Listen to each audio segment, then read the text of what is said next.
Hi everyone, tonight on the program, Bank of Ghana to push financial institutions to comply with directive of using armored bullion vans for cash transfers. Also coming up, Communications Ministry leads agenda to create business environment with secured credit profiles and other valuable data of consumers to help reduce credit risk and cost of credit. We'll tell you more from the graphic business Stanbic Bank breakfast meeting held today. Also tonight, Isikado chief charges government to bring back industrial status of Sekondi by revamping the rail sector. The first industrial base was Sekondi Takoradi. What has happened? Who talks for us? Without the railways, we will still be just like our Don Kosumum. The railways gave us independence.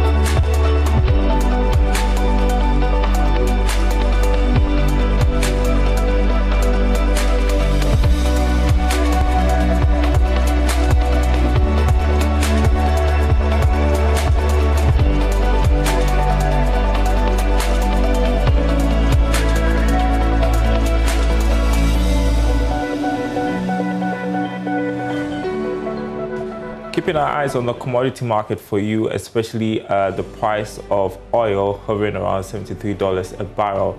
Now, the Bank of Ghana is set to push all financial institutions to fully comply with the directive of using armored bullion vans for cutting currencies in the country. It was one of the issues discussed at the emergency meeting convened by the governor of the Bank of Ghana, Dr. Ernest Addison, today.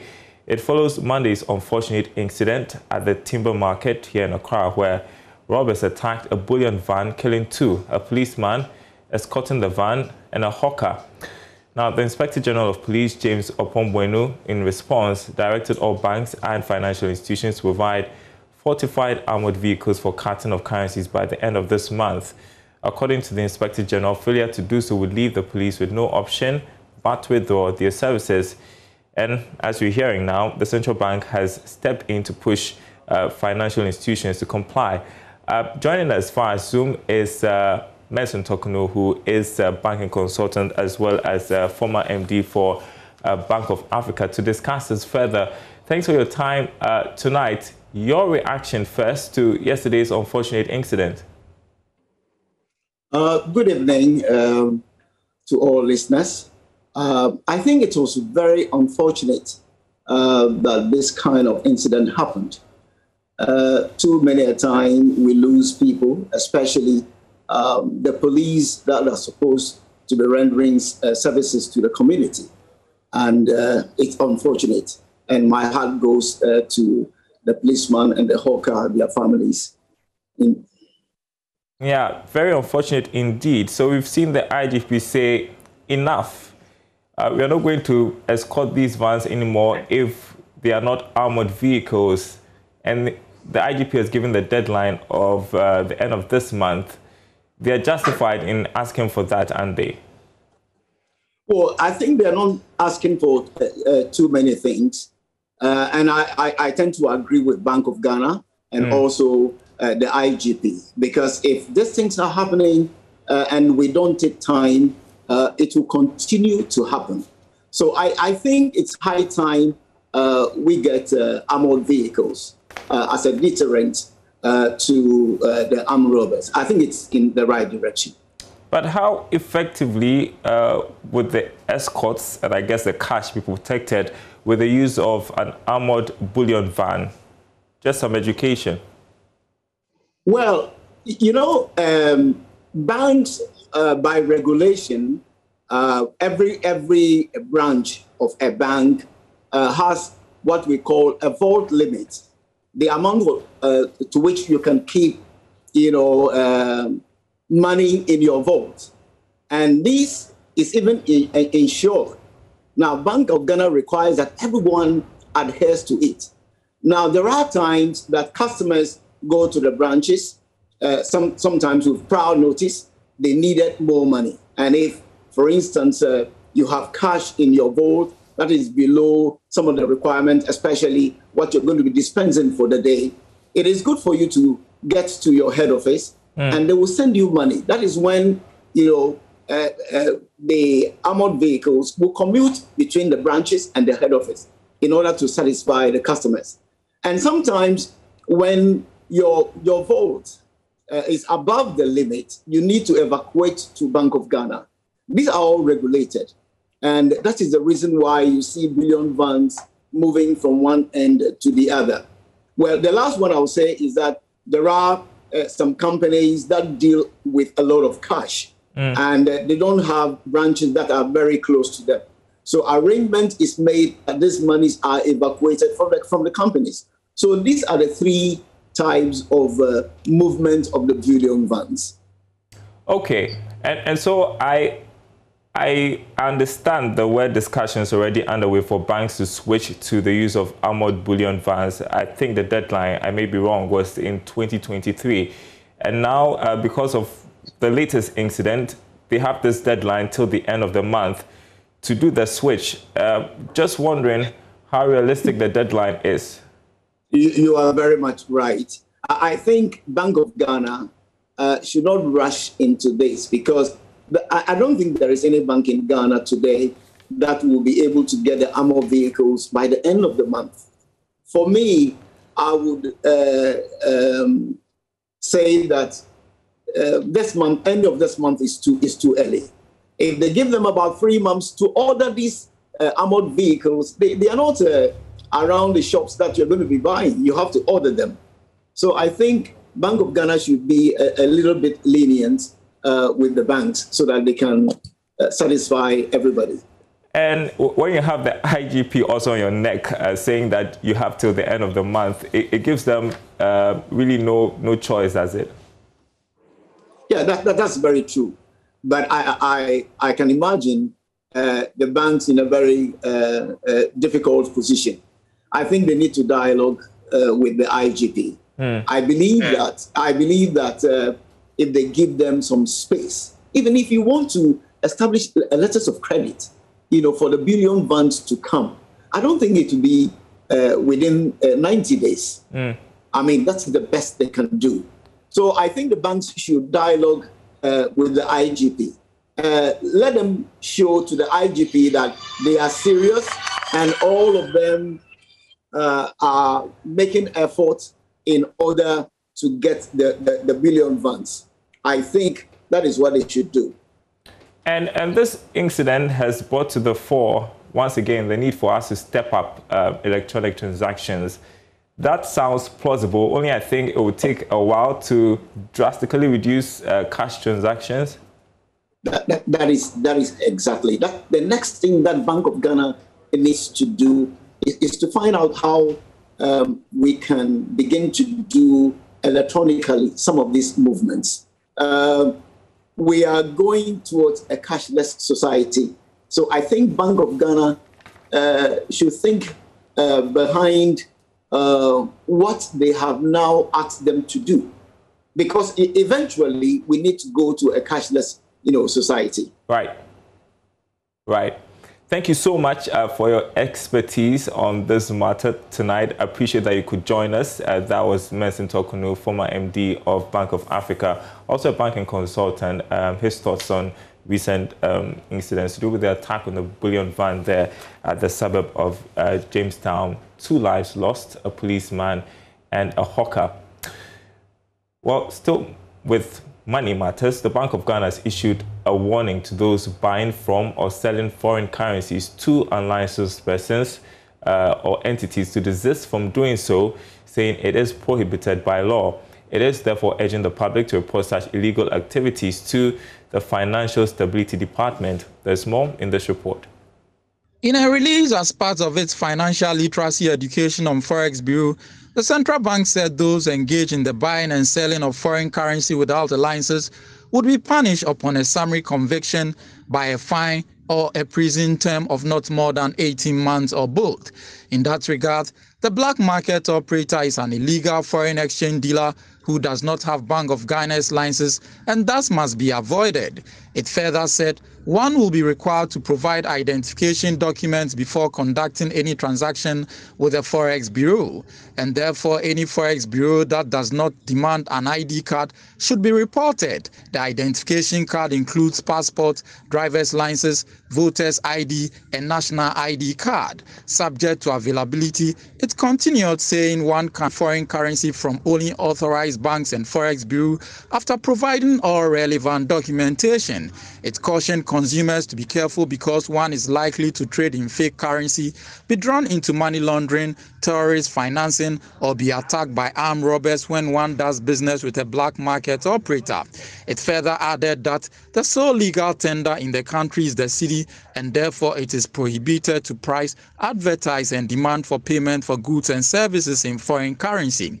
Meanwhile, the maximum amount per transaction at the Forex Bureau is $10,000. In other news, the Ministry of Communication and Digitalization is leading the agenda to create a business environment with secured credit profiles and other valuable data of consumers to help reduce credit risk and cost of credit for economic development. This is part of the digitalization evolution and will be done through the national ID card and the upcoming SIM card registration. There is more in this report from the graphic business Stanbic Bank breakfast meeting. Such a vision may in the future help consumers buy or shop on credit as applicable in highly advanced economies. Speaking on behalf of the Communications Minister, Chief Director Magdalena Penton said this is the true building block for the realization of the Ghanaian dream and unleashing the growth of startups. She disclosed this at the quarterly Stanbic Bank graphic business breakfast meeting here in Accra. Ladies and gentlemen, by making the Ghana card national ID the TIN number, we have increased the number of people with TIN numbers from 750,000 in 2016 to 15.5 million today. Also, making the national ID the SNIT number, we have increased the number of people with SNIT numbers from 3 million to 15.5 million. The national health insurance number is now the Ghana card number. The digitization of the births and deaths registry is about 80% complete.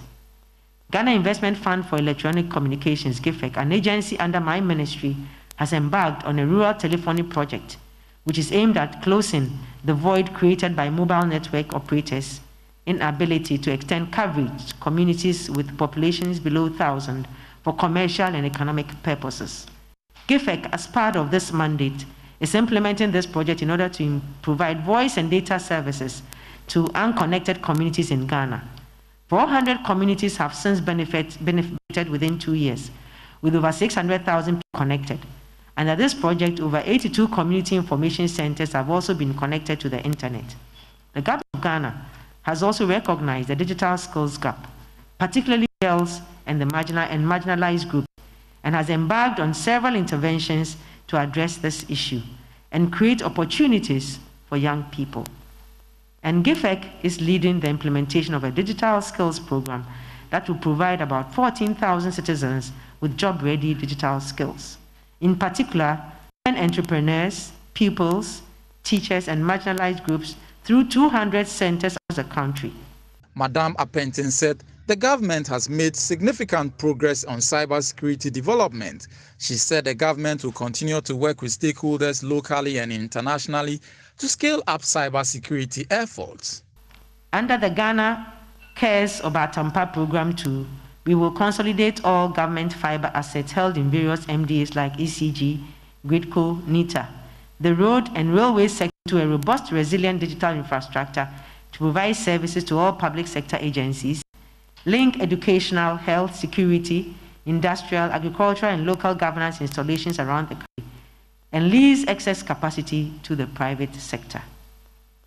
Ladies and gentlemen, we are going to link all these systems to make it possible to analyze the data for planning purposes, build linked systems to provide better services to citizens, and facilitate easy retrieval of information and make anonymized data available to researchers and for other purposes including enhanced security.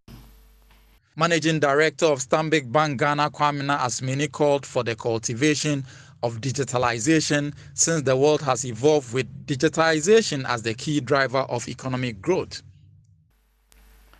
It is in this continuous search for an antidote to barriers to the Ghanaian dream that drives us all to consider the opportunities that digitization holds.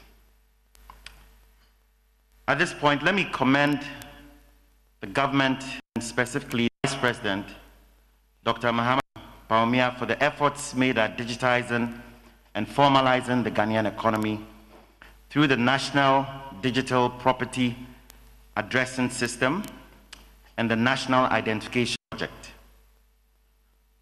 We also have our colleagues from the telcos who have been part of that journey in introducing the interoperability platform that has enabled both the telcos, the fintechs, and also the banks to work seamlessly to drive the cashless agenda to further digitize the economy.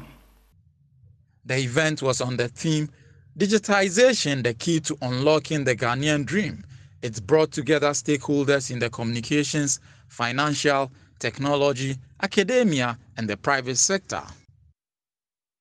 While economist and lecturer at the University of Ghana Business School, Professor Godfrey Bokpin, was at that breakfast meeting where he highlighted how going digital has the huge potential to reduce the country's high youth unemployment rate. So whatever we have been talking about here, the good things and all of that, they are hypotheses. To some extent, you can find some reality in there because a lot requires investment. Okay, and I'm sitting here thinking that this was a country that had a bit of excess liquidity a while ago, and people found men's gold, women's gold, just to be gender balanced. And today we are told the treasury bill subscriptions are more than 100% and all of that. But we are talking about a deficit here that has to be closed. So I'm looking at it that beyond the talk here, how do we put together the necessary financial vehicle to be, and we don't have to look up to government alone. And if we have to look up to government alone, I won't talk about the hypothesis because government just doesn't have the fiscal space.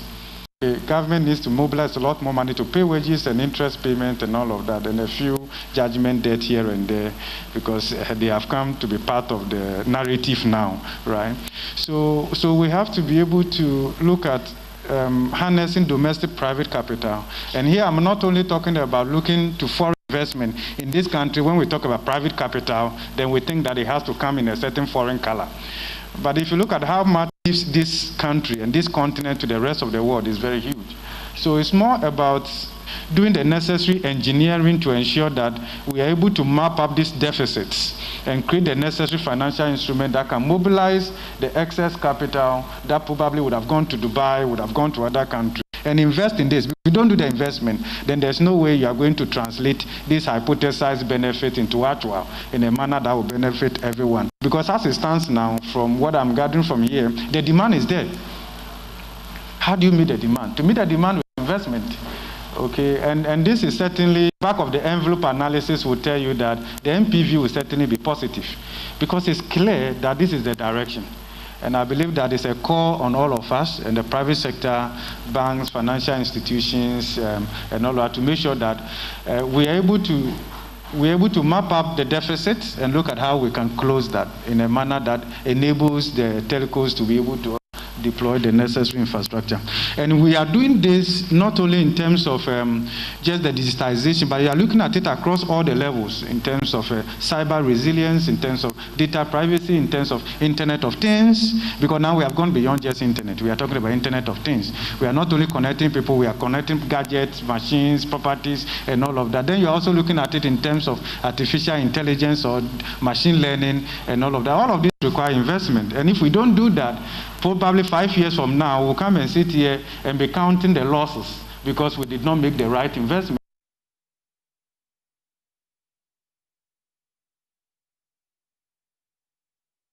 All right, so that was Professor Godfrey Bokpin there addressing the Graphic Business Stanbic Bank breakfast meeting held in Accra today. We're taking a short break. When we come back, we will take you to the Western region where the Escado Chief has charged government to bring back the industrial status of Second D by revamping the rail sector.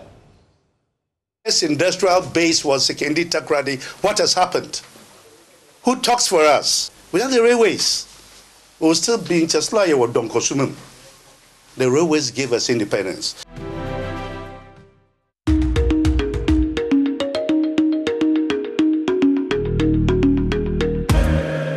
On Money Lab today, we continue our discussion on how micro, small, and medium-scale enterprises can position their companies in order to attract funding.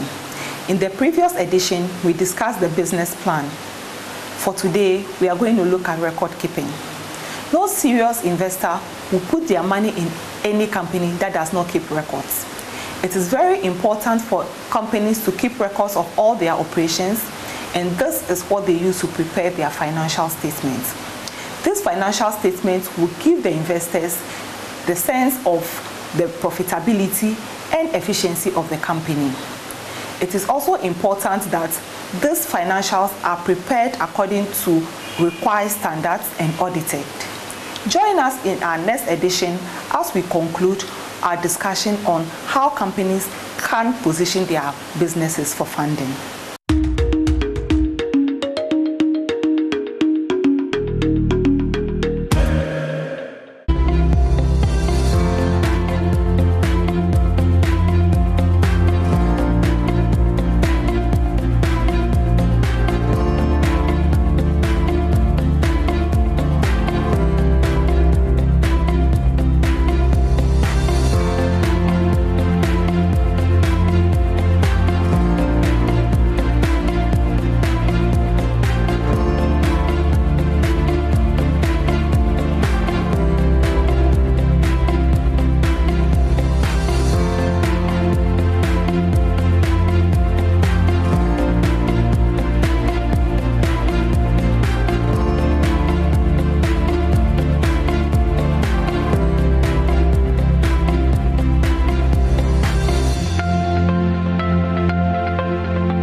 Well, our final story tonight takes us to the Western region, where Paramount Chief of the Escado Traditional Area, Nana Kwabena Nketia V, has charged government to bring back the glory days of the industrial status of Second D through the revival of the rail transport. The chief, in a statement, welcomed the Minister for Railways Development, John Peter Mewu, into his palace, recounted the hard work of rail workers in supporting manganese export. According to him, Ghana's industrial glory began from Second D through rail transport, hence the need to revamp the sector to promote economic transformation. Times come to talk in Accra, and somebody will walk up to me, Nana, my father used to work at the railways. They say it with pride. Oh, Papa railways. Oh, Papa location. That place was a fabrication center for the whole country. Accra was built on railway money. The other day I heard one of the ministers, don't want to name him, talking about Kumasi becoming the second. The first industrial base was Second D Takoradi. What has happened? Who talks for us? Without the railways, we will still be in Chasla or Donkosumum. The railways gave us independence. Well, the Minister for Railways Development, John Peter Amewo, in response, assured that his visit to the Western region is an indication of his of how poised he is to revamp the sector. The railway sector needs to be revamped, and I think clearly, as evidence been demonstrated by my predecessor, a lot of work has been done within the past 4 years. It is clear that the expenditure that the government under His Excellency Nana Akufo-Addo spent within the railway sector on that 4 years is unprecedented. It is his intention and his government intent that will bring back the railway to a level that it was some 50, 30 years ago. Well, we'll be bringing you more from that visit to the Western region in subsequent bulletins. That's Business Live tonight. Thanks for watching, everyone. More news on our website, myjoyonline.com/business. My name is Daryl Kyle. See you same time tomorrow.